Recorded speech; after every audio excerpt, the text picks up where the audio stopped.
is KC Sports Network, proudly presented by Emprise Bank. It's 21 Questions here on KC Sports Network. I'm Ken Swanson. I'm here with Craig Stout. Craig, I don't know the last time we did this together. I'm trying to remember. We don't typically do this. We're the ones that typically run the thing, like read the questions out and all of that. So I can't wait for whatever amalgamation is coming after this. When we don't do this next week, it's just going to be a whole bunch of KCSN personalities just sitting here not knowing what to do with their hands. It's going to be great. Just be real, Craig. It's one of us reminding the group that we need two people to answer questions for 21 questions that week. That's what it's going to be. Just be honest. Yeah, that's true. I think were you on this last week?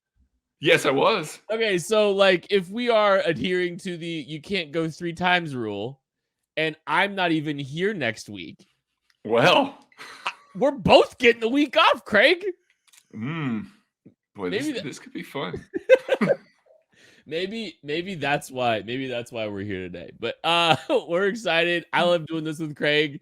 I have this theory. Like I think Maddie and Craig is sneakily, probably not sneakily. I think that's the best tandem to answer 21 questions. I think you guys are incredible. Me and Craig wind up being the sappiest. Like there's typically a sincere moment where both of us are just like. And y'all know it too, because the people asking the questions, like we don't get any of the sappy questions. Like if it's Maddie and I doing it, it's like, all right, so you got 2 hot dogs that are fighting each other and Kent has one of them. Who's going to, some sort of ridiculous scenario. Then that same person will come back when it's Kent and I. It's like, all right, what's the thing you love most about each other? I think we literally got that question. We have, yes, we definitely have. So yeah, so, I don't know. We'll see if anybody gets any sentimental questions in and try to like make us, I don't know, tear up or something. But this one won't. Corrender asks, any predictions on when Patrick Mahomes reveals a new haircut? Now, Craig, I know you haven't watched the quarterback yet. I have. I've caught some of it. I am now about 4.5 episodes in at the time of this recording. So I do have some takes here, but yes, go ahead. Okay. So I was going to ask if you just caught up on Twitter, but it sounds like you actually have. Yes. Okay. So 4.5 episodes in, you've heard this part then. Yes. Okay. When do you think Patrick reveals a new haircut? I don't think it's going to be very long. It sounds like the man is tired of that haircut. The fact that a 27-year-old is sitting around going, well, I can't have this haircut when I'm 40. It's like, Patrick, that's 13 years away. You don't, coming from a man that is follically challenged, you don't know what's coming in the next 13 years, buddy. Like a lot of things can happen. Like just embrace it, grow it out. Don't change it much, buddy. He said, I can't have 2 kids. Yes. And this haircut. 27 years old. I know. He's so mature. Well, no. Here's the thing. Like, supposedly he's like going to camp on like what, Tuesday? Is it this Tuesday? Yeah. Okay, so he's got 1 day to cut his hair now because like we just saw him at the American Century Championship golfing like me. And now like he doesn't, there's not very much time to go cut your hair. I don't know what he's gonna do. Like, what's he gonna do? And if it doesn't work, does he have to grow the hair back out? Is he gonna go full Kelsey and just put like a 2 guard on that thing and just shave it down? There's no way, right? I mean, I don't know. I can't picture him with another haircut. So this whole thing is very foreign to me right now. It's kind of out there. I kind of want to see it happen just out of curiosity, but like I don't want it to be so permanent that if the juju is bad this season, I'm not talking about Juju Smith-Schuster. I'm just talking about this season. If it's not great, it's easy for him to go back to what he had. That's all. Again, it's the Kelsey beard thing. You shave off the beard. It's like, oh, that's not working. Something's not right. I got to start growing this thing back. Gotta fix Maybe it. that's what it is. Gotta fix it. Our guy Joel Penfield, by the end of the year, Trent McDuffie will be a top blank cornerback in the league.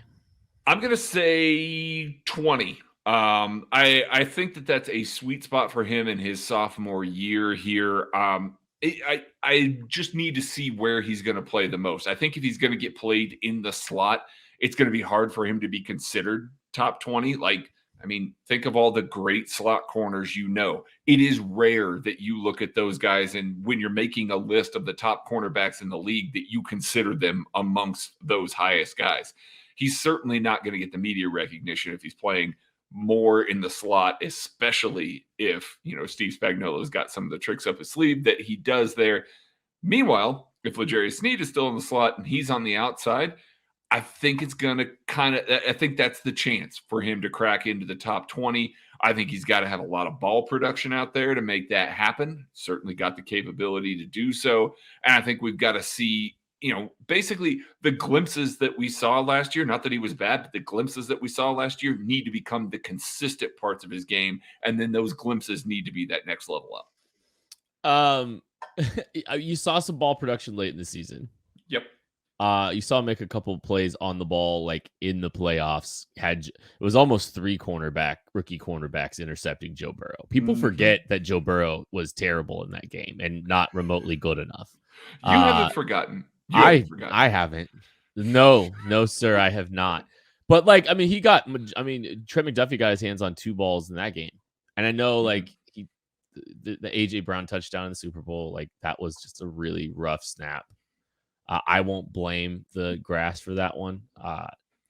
Also, it was a rough snap. It was a rough snap. It was a rough snap. But guess what? AJ Brown, good at football. Also, that was it. Yeah, But I mean, I think he's starting to get his hands on the ball a little bit more. Whether that turns into actual turnovers is going to be interesting, just because, literally, in a game of margins like this, the extra 2 inches of arm length probably would help to get a little bit more coming down with the football than just making great plays on the football like he did late last year. But we'll take what we can get here. Chief Golden Co., how will the offense be different this year without Eric Bieniemy, if at all? Well, all right. So the good news for the Chiefs is that they have a lot of carryover from last year. So you've got Matt Nagy, who's been the offensive coordinator in this offense before. Oh, and by the way, the real brains behind all of this this is everyone. Matt Nagy, Dougie P, Eric Bieniemy. It's not an Eric Bieniemy slight. It's everyone. Andy Reid's still here. Mr. 51% is still here. Yeah. And so he's the driving force, and he's really good about creating collaboration and giving different roles out and trying to help, get a lot of different people involved. But he's still the guy that's signing off on plays, obsessing over things, and spending countless hours all offseason trying to come up with stuff. Not to say the rest of the staff isn't, but Andy Reid is the driving force behind all this. There's a lot of synergy back within that building. I don't think it's going to lose a step. That's not a slight at Eric Bieniemy. It's just the realities of Andy Reid and how he's done things. Look at the carryover between offensive coordinators the last decade. We haven't seen a drop off because the Chiefs have lost different guys. So no, I don't expect any changes. I think the only real changes that you might see, and it might end up being a little bit of a coincidence, will happen in the run game. I've theorized before that when Eric Bieniemy got a little more control of the run game, when he was escalated to that, we started to see maybe the offensive line was built a little bit different. We got to see just a very little bit more gap scheme stuff, maybe a little bit more of that power football that Eric Bieniemy, we know, likes to run, but it never fully took over because, again, like Kent's saying, Andy is the 51% there.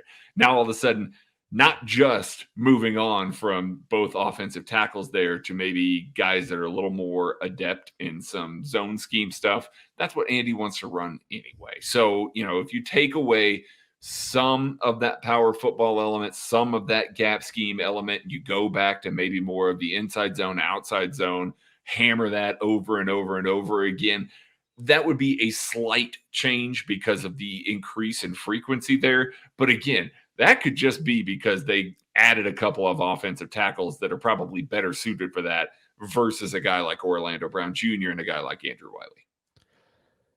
Apes of spades. Why is there no discussion of John Ross potentially making the roster? We know how much Andy covets speed in this offense, and if he can stay healthy, I imagine he can be a dynamic aspect of this offense. Yeah, I could see that. I mean, we discussed the Rosses, a while back here in the middle of the offseason, discussing Justin Ross and John Ross. Justin, Bob. Well, I mean, Bob's the best. Like, let's be real here. That's no slight to Justin or John. Bob just got a very high bar to clear there. It's just the happiest trees. There's no accidents. Only mistakes that you haven't. Oh, I forget the quote. Man, I feel bad now. Anyway, John Ross. I love it. It was a terrible try. John Ross can absolutely make this team, and it is fully speed related. Now, questions about health. Those are always there. Certainly the production, that speed has not turned into production at the NFL level so far, largely because of those injuries. But yeah, if you wanted to tell me that they got 3 weeks into camp, John Ross looks really good, and maybe some of those other guys like a Justin Watson, who are known for his speed and vertical ability, as well as the blocking, special teams, and all of that. You wanted to tell me that John Ross was getting more of those reps and was starting to click with Patrick a little more? Absolutely. I can see him making this roster because they do not have a burner on this roster right now. Now, that being said, they didn't have one last year when McCole Hardman was hurt, and they seem to be doing just fine without that vertical element. So I don't know if he's a lock, but I can certainly see the path. I think, all right, so several thoughts. You got to ask yourself who they're replacing John Ross with. So you've got 6 or 7 receiver spots. You're throwing him into the mix with the Justin and the Richie James, if that's the case. And also, if you're keeping 7, I think he has to beat both out. And if you're keeping 7 to keep John Ross, I kind of wonder if they kind of move that 7th receiver spot to a different position and try to stash him on the practice squad, because I don't think John Ross is a guy that's getting claimed. I mean, this guy's been through waivers. He's been through the process. He's been a free agent. He's been available, and it's been the health and the usage and the opportunity. Like, I don't see a ton of teams lining up to try to sneak John or put John Ross on their 53-man roster. So like, I don't know. I think you can get away with leaving him off the roster and putting him on the practice squad, frankly. I think that's I think he was an exclusive rights, or not exclusive rights. He was what's the offseason? What's the name of the offseason signees? Futures. He was a futures contract futures, guy. thank you. Yes. He was a futures contract guy. So he was available. So I don't know. I think this is a guy that could be a practice squad type player for the Chiefs. Craig, per producer Nick, we don't make mistakes, just happy little accidents. That's what it is. You made a happy little accident on the quote. It wasn't a mistake, though. It was just a happy little accident. We're going to take a happy little break. Right after this, we'll be back. Thanks for listening to KC Sports Network. Make sure you download our new app. Find it on the App Store or Google Play. Just search KC Sports Network. Entertain, educate, inform. KC Sports Network. Shout out Lee87 for asking a boxing question that Craig and I have absolutely no clue on. Spencer Crawford, don't know. Give me Mike Tyson in that one. And then I think I'm going to take the Undertaker in the undercard. Okay. So there's that. Diggy B asks, what's the right way to squeeze toothpaste out of right way to squeeze out toothpaste? Front, middle, or back? Craig. Well, okay. This is very important to me too. Okay. It is back. Okay. Now, I know that it's back. I don't do it out of the back. I do it out of the middle. I'm certain it frustrates my significant other immensely, but I try. I don't. I actually noticed it this morning. So this is a very relevant question, that when I squeezed the toothpaste out, I went, damn it. Yeah. So, yeah, it's back, though. It's clearly back. It's clearly back, and it's also using if you have a manual toothbrush, using the manual toothbrush to help push the toothpaste up the tube and then slowly roll the excess space, thus creating a very efficient squeeze where you don't even have to actually squeeze the toothpaste itself. You can just kind of squeeze that thing at the end. That's how I do it. My wife's clean. She's a very clean person. She is always cleaning like house and very on top of things. But her toothbrush or toothpaste looks like a hardened volcano. Just like it like the molten lava has hardened and it's just all over it. And it's just this solid mess because she's a middle squeezer. And it's like there's no order to the chaos, and it's just kind of just all over the place, and it's inefficient, and it's messy. And I hope she doesn't listen to this. I think maybe back squeezers have to have middle squeezers as a part of their life to torment them subliminally. The funny thing is, I think my wife probably wishes I applied the back squeezing to like more areas of of our household where I was a little bit, oh, you can take your time to clean, to have a efficient, toothpaste squeeze, but you're leaving your flip-flops out. Yeah, okay. Yeah. All right. I see how it is, Kent. So yeah, like if I say anything, it's gonna blow up on me, so I can't. So I just, maybe make a passive joke here or there. Diggy B also asked, would you rather wear silly socks or embarrassing t-shirts? Oh, t-shirts, baby. Yeah, get it out there. I listen, because I can roll with it. Like, I don't care what it says. I can roll with it. You should see my collection of polos these days. I mean, you have, but I have. I like a tacky t-shirt. I like a tacky, polo. The tackier the better. Actually, the move is a tacky polo and no socks because you're wearing, Tevas. That's really the move. That is the move for me now. If I'm being That's the candid. most hit thing you've ever said. Yeah, it is. I own it. I mean, that's me now. That's just me now. Isaac Hugh, what TV show has the best ending of all time? You go first because I got a couple. Unless you can't think of one. You're gonna do something kind of off the map here. I have a feeling. Yeah, I just have a feeling it's gonna be like a TV show that's a little bit. I'm not gonna say culty, but like maybe a little bit more niche. I just have a feeling. Okay. Did you watch The Sopranos? Yeah. Okay. I don't really know. Like, it's kind of weird. It's like I think Breaking Bad's ending was really good. It's really hard to stick the landing on all these shows. And I think you remember the horrendous finishes more than you remember. How I Met Your Mother's ending was awful. Oh, I love the show. The entire last season on fire. Yeah, there's a few shows. There's a few money grabs like that. Let's be honest.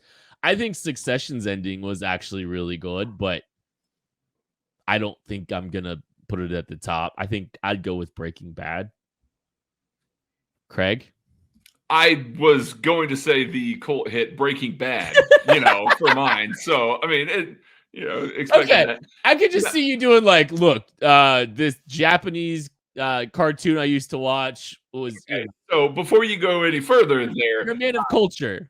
Avatar: The Last Airbender was probably my number 2. Like, that show was incredible. It absolutely was incredible. I actually watched it with my 6-year-old daughter. It's one of her very favorite shows that she loves to watch. Like, we probably watched it start to finish 3 or 4 times. Like, she loves it. They knew they were getting 3 seasons. They knew what they were going through. And when you get to see a series that has that kind of foresight and has that ability to plan out the story the way that it is, knowing that you've got a finite time, you're going to get 3 seasons and you're going to end it there, it makes it so much more satisfying because the pacing is right. The way that it ended was perfect. Like, the storytelling was great. Like, it's a phenomenal show. Yes, it is a cartoon, but it is a phenomenal show. Have you watched Succession yet? No, I have not. Are you going to? Probably yes. Yeah, you should. I need to get it in before football season starts and my life just gets consumed. But Did yes. you finish Ted Lasso? Oh yeah. Okay, can we just sidebar really quick? Sure. Just a quick take. No, spoilers for Ted Lasso? Do we need to? No, Okay, cool. it's not a spoilers type thing. Cool. I was very disappointed in season 3 because it felt like they tried to squeeze 16 storylines in 3 seasons into the final season, and the rhyme reason, like, Ted was barely in it, and I feel like I know they left some open-ended stuff, you know? I liked it. And I mean, yes, they did try and squeeze a ton, but that's why the episodes were like an hour and a half, 2 hours long every week instead of being the 30 minutes they were before. But yeah. And it's not that I disliked it, and it's not that I didn't enjoy watching it. I just didn't I didn't feel the same level of emotional resonance, or I don't know, just a lot of like the things that I loved about the first 2 seasons weren't necessarily there the same way they were. And I think it was just a lot. That's all. Mm-hmm. Without saying anything. Yeah, that's fair. That's fair. Not that I disliked it. And there's still, it was cool to see some payoffs for some of the characters and, all that stuff. Spoiler, but final season finale and some people are happy at the end. What? Yeah. So Maddie asks, in the KCSN circus, what event would the other person be the star of? Oh, juggling. Kit would be a juggler. Yes. Why do you say that? Because it's all about flair. You gotta look good and you gotta put on a show. Like, I fully believe that, like, if you told me that Kent was an excellent juggler, it would be the least surprise of anything that I would have ever known about Kent before. Like, this one's easy for me. It's clearly juggling. Juggler. Yes. I can juggle 3 balls poorly. See, you've tried. It works. And by the way, Maddie's a lion tamer. I mean, he works with animals all the time. He's kind of got to be fearless. Ooh, so yeah, I like that one. I think you'd be the ringleader. No, you're great. You're great. That's all. Craig is great. Craig is great at everything. He can do everything. That feels like a cop out. Nah, it is a little bit. But like, I have to lean into the bit, right? No, nobody has to lean into this bit. Like, we can bury the bit. No, we're not. We're never gonna do that. I feel like you would be You would be like a extremely technically proficient thing, because you are technically proficient in so many different things. It'd be like the High Wire Act. And I know, like, you're not like, I know, like, you're like, if we're leaning into like our traits as people, you are extremely skilled, and that is like the most high level, high risk, high skill thing you could possibly do. And you've walked the tightrope in life, managing 80,000 different things at times. So yeah, you'd be a High Wire Act, because that's how you've managed some stuff. I would die. I would take 2 steps and die. You're the most modest acrobat I've ever seen in my life. Casey from Casey, how much improvement can we expect from Jalen Watson and Joshua Williams this year? And can you guys give us more details regarding McDuffie's injury? We can't talk about McDuffie's injury. No. I don't think there's nothing to know right now for us. We'll start to, we won't really start to hear stuff about camp because they don't have to report injuries yet, but Andy might give us a little more details here and there on McDuffie. Let's do Watson and Williams, though. Go Watson and Williams, though. Yeah. I think that Jalen Watson throughout his career is going to be just really solid throughout his entire career. I think that you're going to have the same floor and ceiling pretty much year to year. Now, it'll move, kind of slightly, but I don't think it's going to be these big wild swings from Jalen Watson. I think you're going to see a guy that, when asked to fill in or start, he's going to produce pretty well. He's going to have a little bit of ball production. He's going to be in the right place more often than not. He's going to be a pretty decent tackler. I think that he's just giving you a nice high floor for either a CB3 or a CB4 in this offense. Joshua Williams has the traits, athletic ability, everything like that to be a high ceiling lockdown corner. We talked about it when he was drafted. This is a guy that coming out of Fayetteville State needed some seasoning, needed some time to get up to the speed of the game. You saw them really try and focus and work him into the defense a little bit more in the middle of the year. And then when the chips were on the table, they pulled that back a little bit, went with a guy with, kind of the nice, solid approach to everything in Jalen Watson. If Joshua Williams gets this all to click, I think he's right up there with the rest of the Chiefs cornerback group. And I mean that in a very positive way. He's got a really high ceiling. I really like the length. I really like the ability to play the ball. Like all the things that he brings to the table have true CB1-ish type tendencies there, but it's just about putting it together. So if he has a good offseason, puts it together this year, it could be one of those things where the expectations would be really, really high about middle of the season. Derek in the Mountains asks, does ketchup belong on a hot dog? No, ketchup doesn't belong on anything. It's disgusting. Sorry, Patrick. All right, so I'm not a big ketchup guy on a hot dog. If there's mustard on it, I can live with it.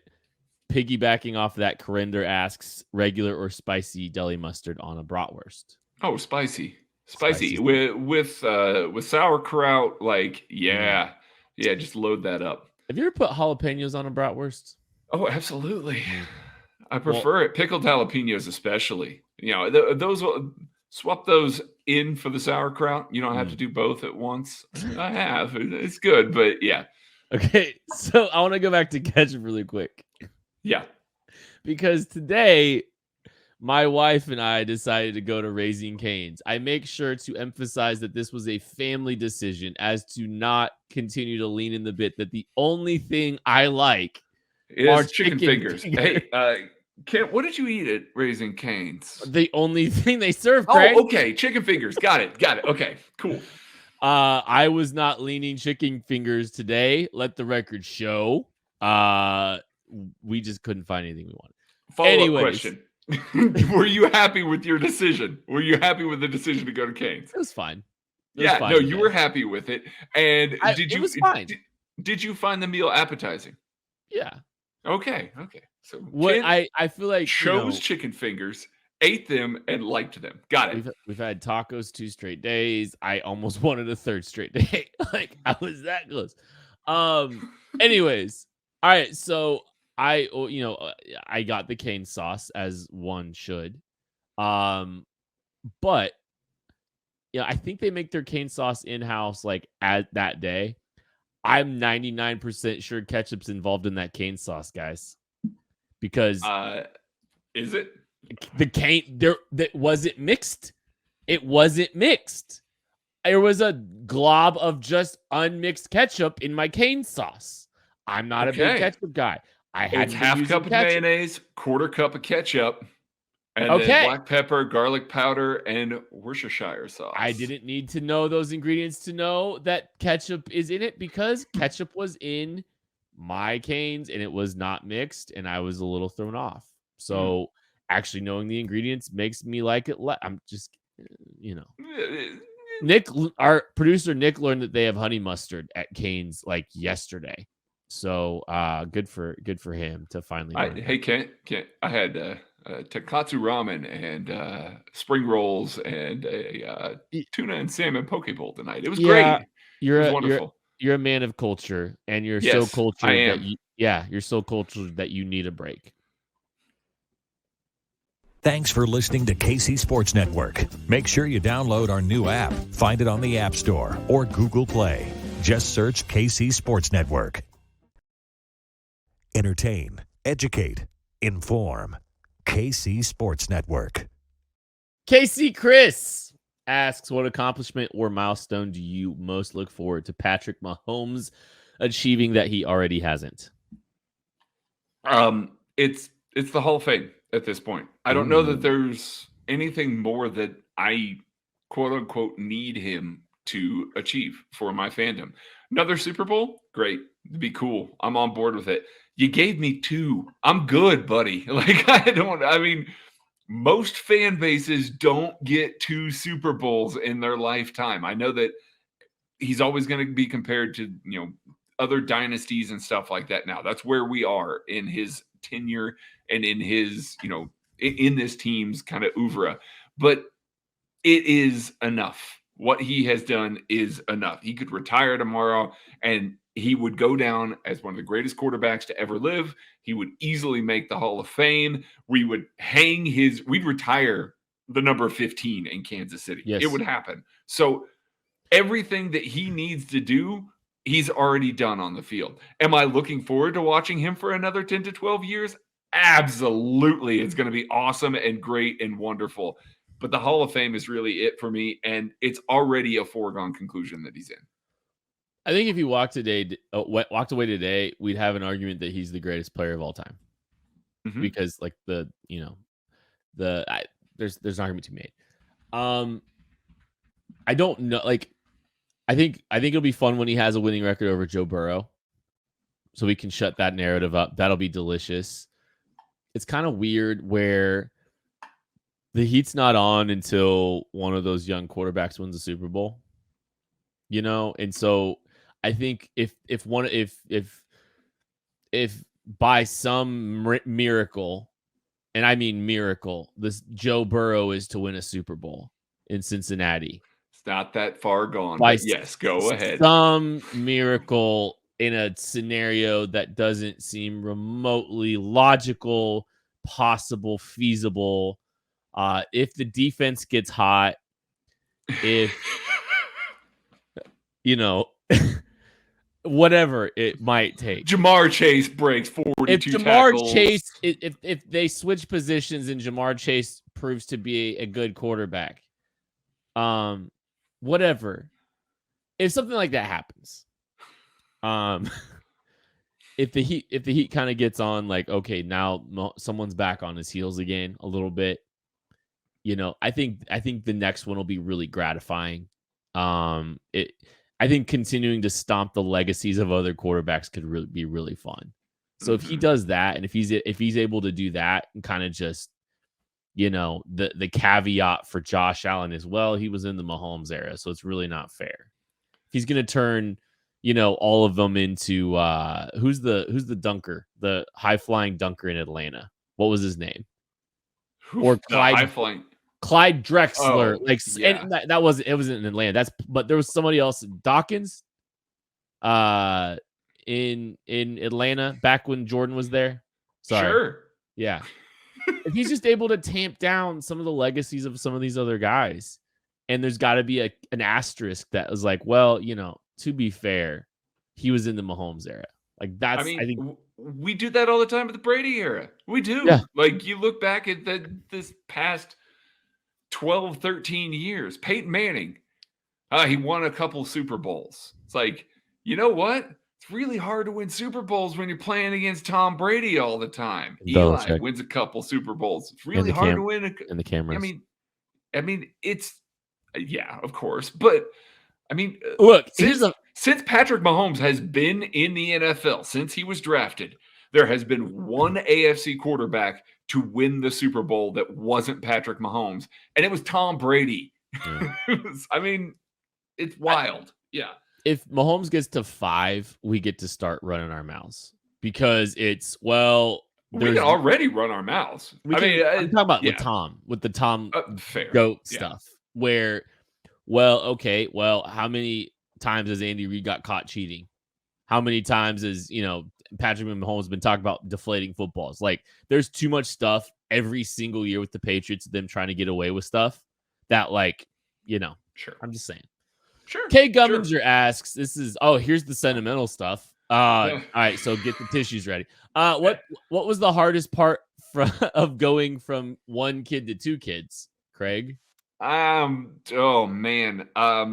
You don't get to tag team anymore. Like, you don't get to go, hey, I need a break. Can you take over for just a little bit? Like, it does. Of course, it makes sense. Like, logically, you think of things that way, and you're like, oh yeah, that's fine. Especially with my first We thought that she was not a great sleeper. Come to find awesome sleeper as compared to the second. So like there's stuff like that you hear about and but in reality, it is the fact that it is all hands on deck when the second one comes along. It takes a lot more energy. You don't get breaks anymore. You don't get those moments anymore. It just takes all of your divided attention to do all of that stuff. And it's wonderful. Wouldn't trade it for anything. I don't think I'm saying anything out of line telling people that our timelines for our children's ages are very similar, right? Very similar, yes. Okay. And there's decent sized gaps between our first and our second children. Correct. Okay. I didn't think I was, the timeline starting all over again, the cycle starting all over again is kind of a culture shock too, because your kids get a little bit older, they get a little bit more self-reliant for us, like they're a little bit more, they can handle themselves a little bit easier, and then all that comes tumbling down all over again, and you don't kind of have that kind of wiggle room or freedom that you might have had a little bit because you started all over again with another child. So there's a little bit of that. You lose a little bit of opportunities with the first kid, and I think that's a hard part too, because it's very hard.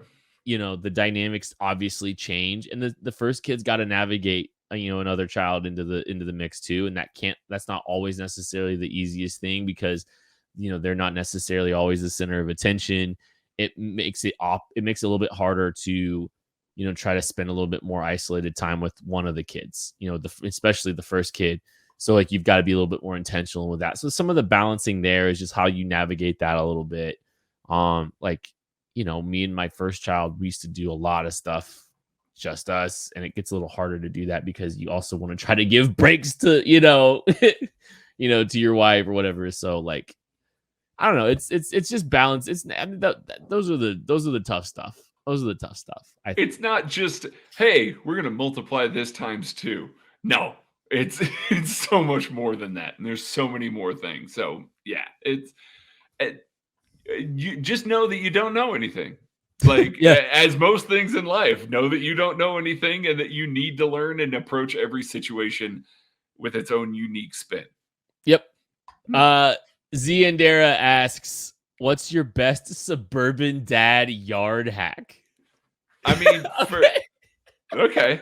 Well, okay. Go ahead. Yeah, all right. Got mine. All right. Yeah. So Maddie defines every year. Maddie defines me as something. Okay, It's like golf kit, or like so. One year I was golf kit because I got obsessed with golf. I think exactly. I'm still golf kit. I think I'm still just golf kit.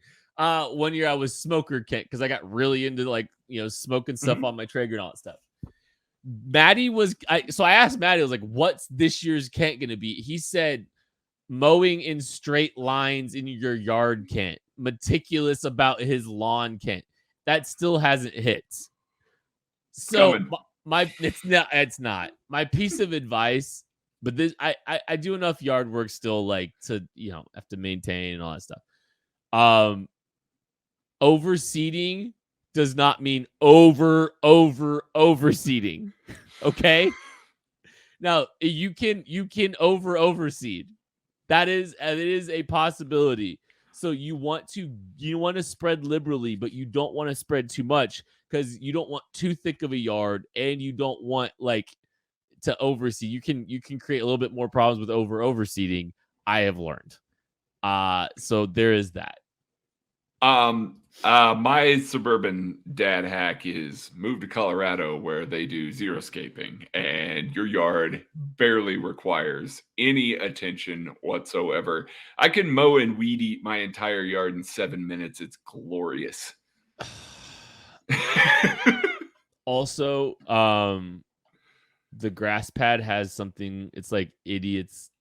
It's like yard work or landscaping for idiots, or yard maintenance for idiots. Just do that. It's super easy. They give you yard work for dummies, as Nick Springer has reminded us in the chat.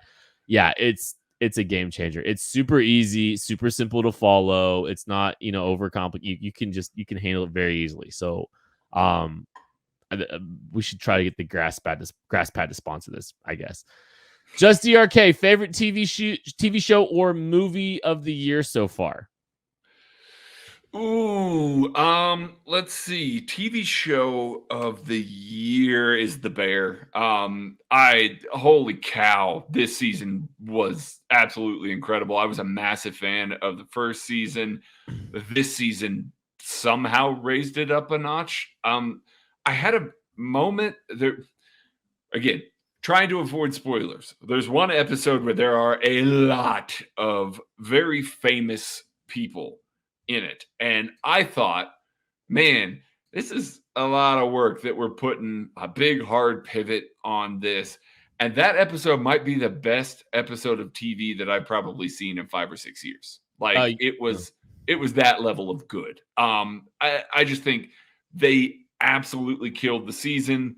I felt so good about the season and where it's going after this. I just loved it. You haven't watched Succession then? I have not. Succession gives you I believe, the best moment in television history. Genuinely. And it's a moment that is really hard to, I'm no spoilers, obviously. It's a moment that is a payoff. It is a moment that is stunning. The timing is brilliant. It affords the audience the opportunity to kind of respond emotionally the same way characters are. I'll just leave it at that. It's one of the most brilliant moments and decisions in television I've ever seen. And I love it.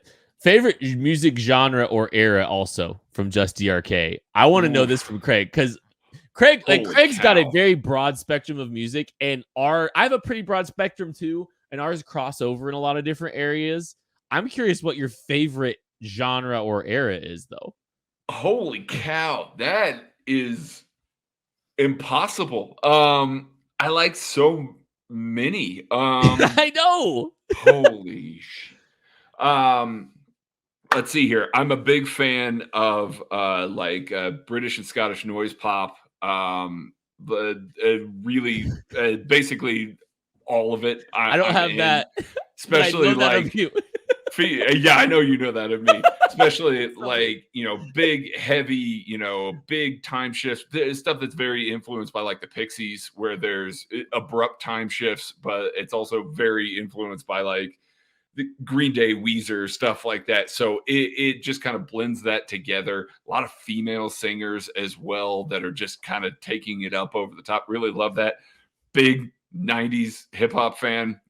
Just kind of grew up in that era. So that just kind of permeated its way into my oeuvre.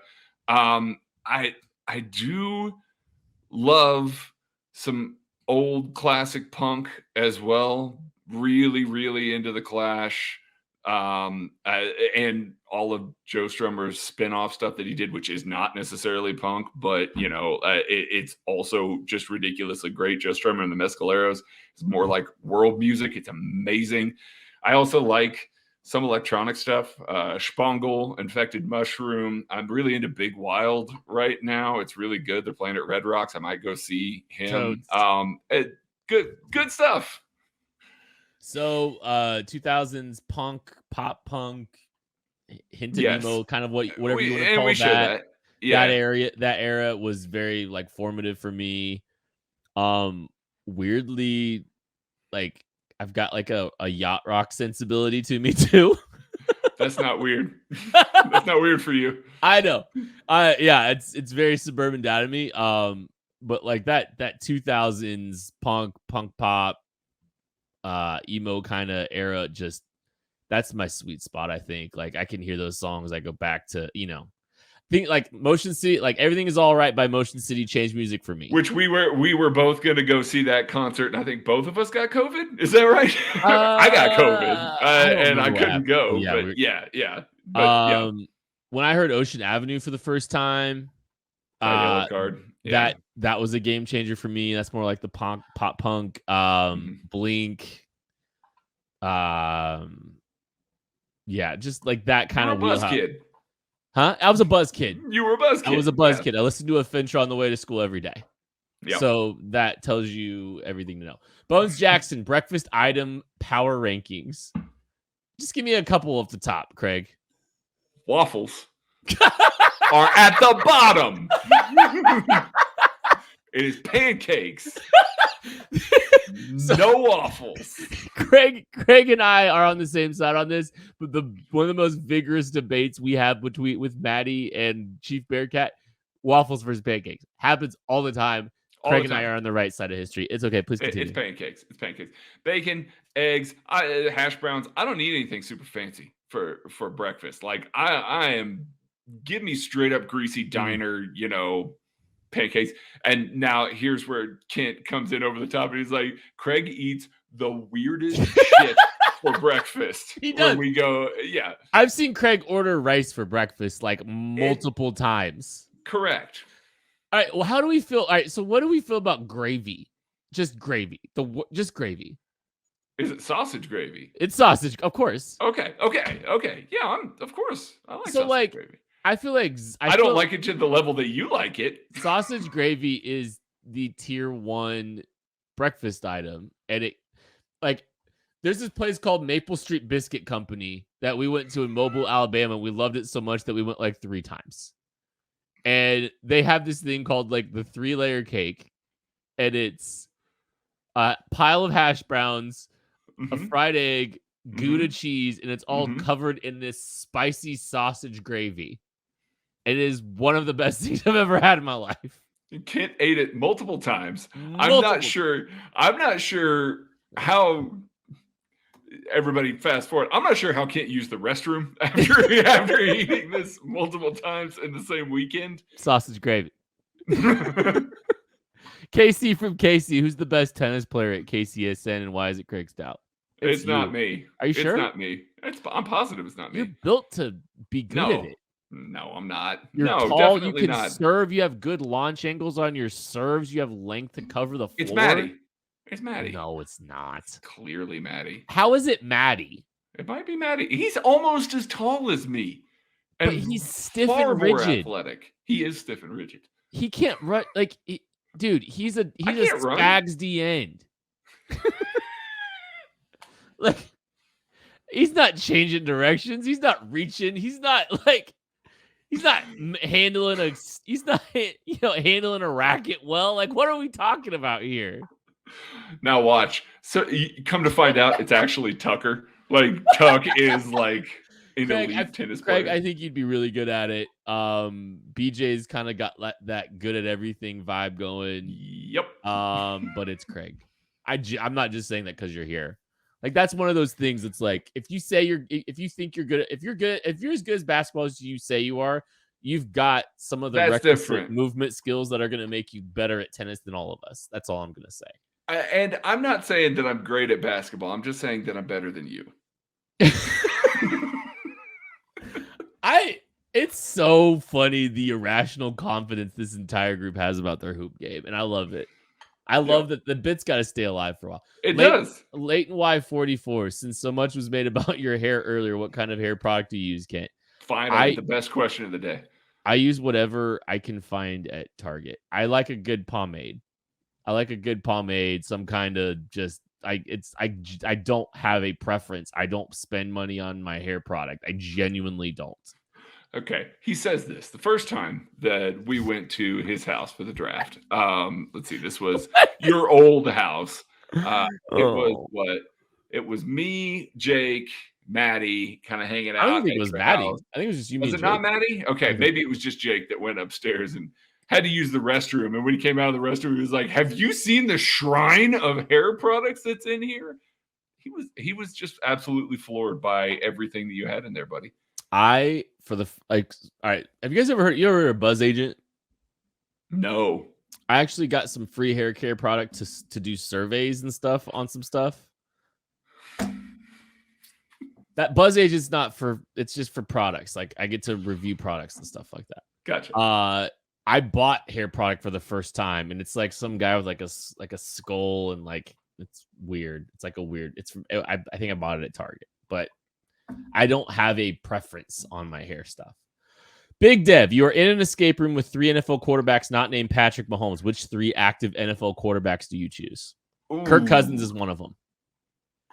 Okay, Kent's going Kirk. I'm not going Kirk. I'm fascinated. I feel like he's just so level-headed. He'd be calm in that particular. Is he setting. gonna wear the brain cap the entire time? Because who cares? The man does. I pivoted hard on that moment right there. The man. All right, here's the thing. I did not have vitriol for Kirk Cousins. Then I saw that and I went, "What are we doing here?" Everyone's like, man, I respect Kirk Cousins. I just think Kirk Cousins is squeezing every ounce of ability out of himself. I think, like, they're talking about how tough he is. Like, I genuinely think he struggles to withstand contact. He's having to push through everything he possibly can. It affects him. He's having to do all this stuff neurologically to try to stay as ahead as he possibly can because he's squeezing every ounce of talent as he can. I think he's a very bright individual. I think he's level-headed and he's doing everything he can. Like, he reads books, Craig. He's a reader. Man. That's a high standard for the quarterback position. You think Patrick Mahomes is reading War and Peace on a beach right now? No, he's playing.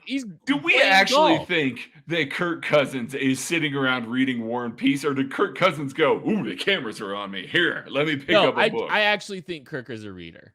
I think Kirk was being true to himself. I think that's just how boring. Also, reading is a thing that lots of people do. Like, lots of quarterbacks read. Josh Allen's not reading.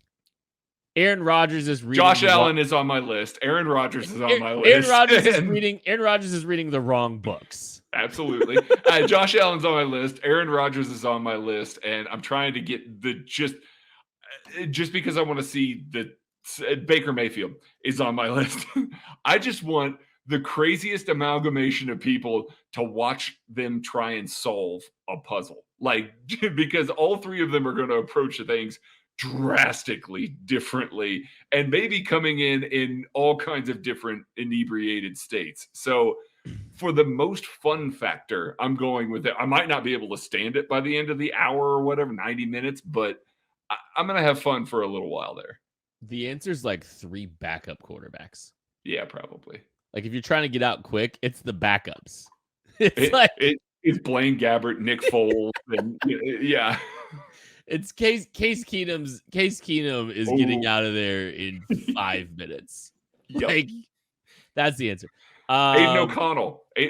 Kent's guy, Aiden O'Connell. My guy, Aiden O'Connell. Yeah. My favorite player ever. I'm sad he's a Raider. Zach Tuttle, are the Titans playoff contenders even after adding Hopkins? No. Nope. Moving on. I know we haven't answered a lot of football questions lately, and that was a football question, but no, just plain and simple. No, he's signing for the money.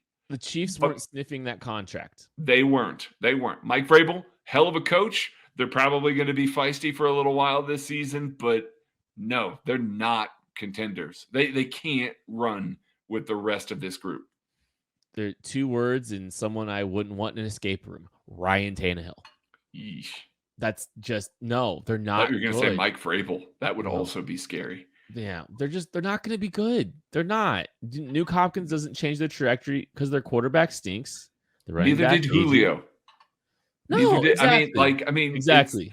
They're different players, different scenarios. I see that everybody's making that comparison right now, but no, it does not make them playoff contenders. Corey Peter, favorite moment from quarterback.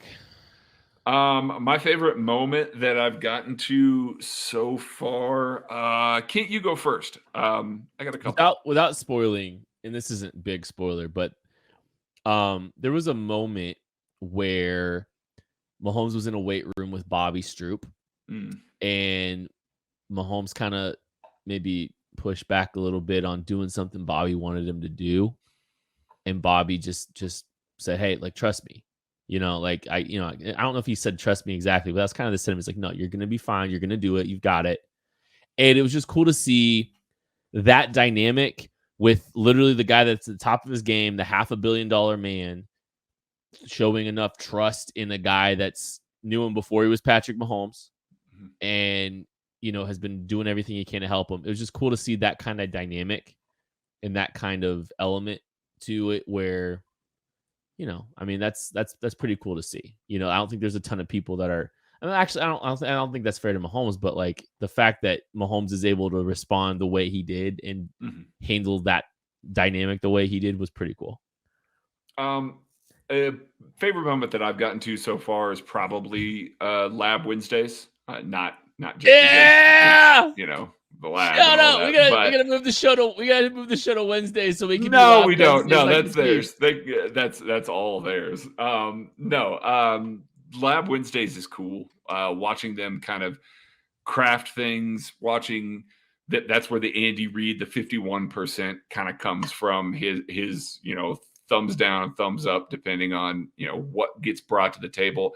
But it's just them kind of spitballing ways to attack that week's defenses and that the ways that they're going to come to the table and try and create explosive plays, create new wrinkles and things like that. It's not just because Patrick was spending time figuring out how to throw the ball behind his back or double snap the ball. Like that one, I'm going, okay, we don't need to include that one, guys. Like we just don't. But it was cool to see that. And then the way that Andy allows them to have fun and titles the same plays different every week to kind of feature, the opponent that they're playing, little digs at the opponent. Or, they said that they had, an alien one named after, for Sammy Watkins one week because Sammy's really into aliens. Yeah, go figure. Lizard King. It's just cool to see that happening. And then to see, Marcus Mariota, Kirk Cousins drilling down on these similar concepts that are all named the same and these big long drawn out things. It was still cool to see that side of things, but then to think about the fact that every week Andy Reid's coming to the table and going, all right, all those plays that we worked on last week, they're all called something different this week. It is wild to think about the crash course that it takes to absorb that offense week in and week out, and to kind of get a peek into that was really, really cool. Episode 4 is incredible, and I think it shows the level of mental acuity required to play this position and shows the complexity of the game of football. For all three of those individuals, yes. That gets extremely lost in the conversation of all this. Like, the sport is hard, and sometimes people try to simplify it way too much, and it's just not that easy. This is a sport where someone is wrong on every play. Yeah. Figure that out. Always. Figure that out. Someone is wrong. Someone is not doing their job on every single play. And we're going to, there should be less, I know for a fact this is X, and more, I think this is this. These are the clues in which I've used to acquire this opinion. Don't And something could be so wrong on defense that it then looks like something completely different and gets everybody on offense to react to that in a different way, completely separate from the call, all because maybe a safety didn't hear it right and ends up spinning into the hook or something like that. Or sometimes the safety's in a different coverage, but just decides to take his chance and make a play on the football. Who was that I saw on Twitter the other day? Yeah, Quandre Diggs. That was a great example where he was just like, I fully abandoned my coverage because I saw this. I saw it on tape. I thought, hey, I'm going to cut this. If I get beat with this, I'm going to explain my why behind it, and my coaching staff's going to get on board with it. But stuff like that, it is so many moving pieces to try and sit there and go plus minus on every single play is just impossible. Yeah, impossible. +2, -2. Stinky Casey, do you think the Chiefs try to extend L'Jarius Sneed after CJ? Maybe. I don't know. We'll see. They have a ton of cornerbacks. That's where it gets a little bit tricky. Yeah. So I think they'll try to extend him if they feel like it's a value for them to do it now. But I don't know if it's going to be a market setting or a big deal. Yes, that I would agree with. As a matter of fact, I could even see the Sneed extension maybe happening week 4.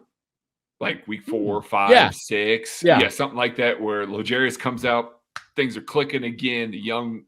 Let's do it. Yeah, sure. They're playing well. He's playing really well. It's within the scheme. Spags just turns around and goes, hey man, this is who he's going to be now. He's going to be this level of player all the time. We got to pay him, and they do.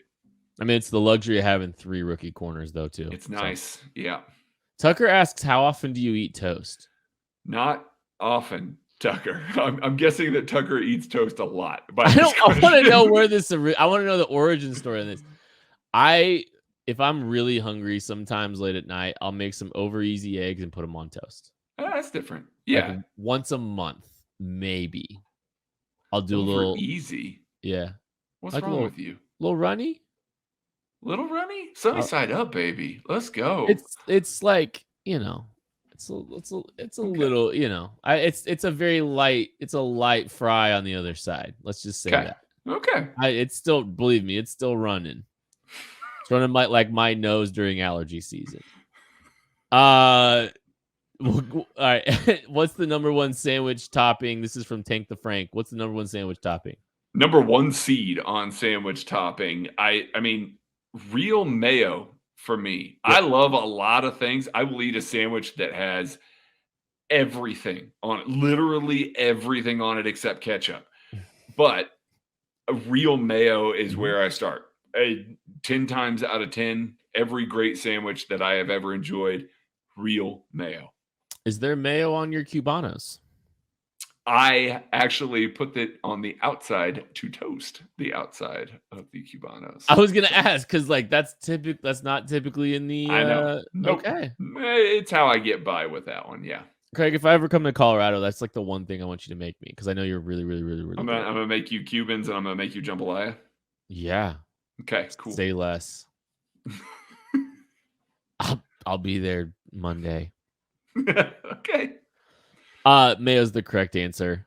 Bacon, I don't think bacon counts as a topping, honestly, but I appreciate a really cold lettuce is a great contrast on a sandwich. That sounds dumb. No, I know what you're saying. It's just a weird way to put it. I know, but it's true. Like it's the true. Best, like sneakily, Craig can attest. A good Jersey Mike's, like really cold lettuce, mayo, and then like a oil vinegar combination on there is just, it's elite. No? Yeah, no, I'm on board with that. Okay. Yeah. I almost said like if you count a grinder salad as a topping, it's like all the best ingredients into one topping. Like that's a very Maddie answer, but like I could go, it's like mayo, it's literally mayo, cold lettuce, and like all oil and vinegar. Like that's what a grinder salad is. Chopped tomato. It's like, sure, okay, yeah, sign me up. Yeah. All right, one more before we get out of here. NBA Jam or NFL Blitz? The correct answer is NFL Street. No. The correct answer is NBA Street. Volume 2. Yeah, but I mean, no. Between those two, man, I grew up when both of those came out. I remember the impact. Okay, hold on. One of them came out like no. One of them came out like late 80s, early 90s, and then one came out in like 97. You were okay. Are you sure about that? Yes. NBA Jam was like early 90s. Yes, it was. And then NBA Street came out, or NBA Blitz came out, or NFL Blitz came out when I was like... Right. It was like 97. Well, anyway, I was getting ready to go into NBA Jam. I was getting ready. Yes. I was getting ready to go into the fact NBA Jam had a big impact on just my video gaming life. I played so much NBA Jam. The Orlando Magic. Yes, I was that guy playing with Penny Hardaway, playing with Shaq. Like, I really was into that game so much. So much so that when they re-released it, when was that? That was probably 7-8 years ago. It re-released it with newer players and all of that. I bought it and played way too much of it again. I really like NFL Blitz. It's fun. I liked NFL Street better than NFL Blitz. So I always kind of leaned that way. But yeah, NBA Jam, I think if I had to pick between these two, is the one for me. NFL Blitz is the answer. Neither of these were huge in my rotation when I grew up. I was more of an NBA Street guy.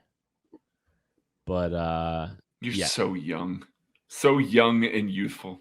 Yeah, it was also like I don't think NFL Blitz was on PlayStation 1 or I didn't have it. So there's a little bit of that. Like I feel like it was more of an N64 platform type thing. So like there's a little bit of that too.